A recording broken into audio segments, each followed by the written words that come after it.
لیکن آج سے 14 شتابدی پہلے جس وقت اللہ کے نبی تشریف لا رہے ہیں، عرب کی اور دنیا کی کیا پوزیشن تھی؟ ایک رائٹر گبن، حضرت مفتی صاحب نے جن کا نام لیا،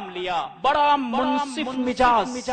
رتی برابر کمیونل مائنڈ جذبہ نہ رکھنے والا آدمی، یہ اللہ کے نبی کے حق میں کیا فرماتا ہے کہ at that time Arabia was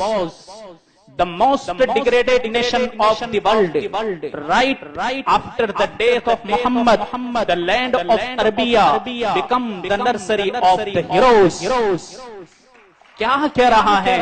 ارے گبن تیرے گولڈن ورڈز کے اوپر 100 سلام کہ تو نے چھوٹے گلاس کے اندر پورے دریا کو ڈال دیا۔ کیا کہتا ہے گبن کہ محمد جس وقت روئے زمین پر آئے تو عرب قوم پوری دنیا کی سب سے بدترین قوم تھی، سب سے بدترین، اپنی سماج کا ہر مسئلہ تلوار کے زور پر ہوتا تھا، ایک ہی بھاشا جانتے تھے، ہاں یا نا، جس بات پر سمرتھن دیتے پوری طاقت تلوار سے دیتے، اور جس بات کا وروਧ کرتے تلوار کے زور پر کرتے تھے۔ اتنے خطرناک اندھکار کے اندر محمد آ رہے ہیں تو گبن صاحب فرما رہے ہیں کہ جس وقت محمد دنیا سے جا رہے تھے تو روئے زمین پر اس سے بہترین سماج بھی کوئی نہیں تھا، آئے تو اس سے بدترین کوئی سماج نہیں تھا، اور جا رہے تو اس سے بہترین کوئی سماج نہیں تھا، بلکہ کہا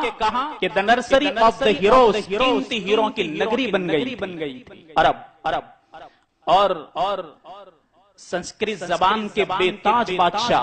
مولانا شمس الدین نویدی، جنہوں نے ویدوں کو پڑھا اور ویدوں کو سمجھا،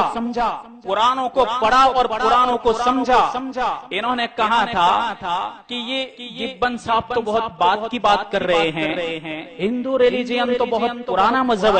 ہے، ویدوں نے احمد اور محمد ان کی آمد اس کے حق میں تو صدیوں پہلے کہہ دیا تھا، اگیان ہیتو کرت موہ اندھکار ناشم بدایم ہتدو دیتے ویکا، سنسکرت زبان سلوگ ہے کہ یہ سارے اندھکار کا ناش صرف اور صرف ایک مہاپرش کرے گا، اور وہ ہے محمد۔ احمد نام کا ایک سلوک انہوں نے اپنی کتاب انتم مہارشی کے اندر نقل کیا ہے کہ وید احمد پرش مہانتمادت ورن تمس پرستاد، کہ احمد مہان پرش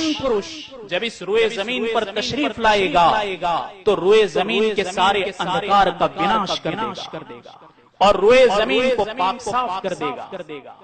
تو بڑے خوش قسمت ہیں۔ زیور کیوں پہنا جاتا ہے؟ زیور اس لیے پہنا جاتا ہے تاکہ خوبصورتی نظر آئے، گھڑی کوئی اچھی پہنتا ہے، کوئی کپڑے اچھے پہنتا ہے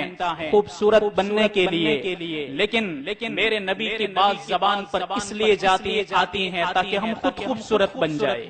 ہم بول کر کے ہمارے نبی کی ذات کو خوبصورت نہیں بنا رہے، آپ کے شبدوں، آپ کے بولوں کو بول کر کے ہم اپنے آپ کو خوبصورت بنا رہے ہیں۔ In the end, I offer dua that Allah may give us to sense to understand Islam and Quran, and we should walk on the true way shown by Rasul Pak alayhi salam. Wa akhiru da'wana alhamdulillah.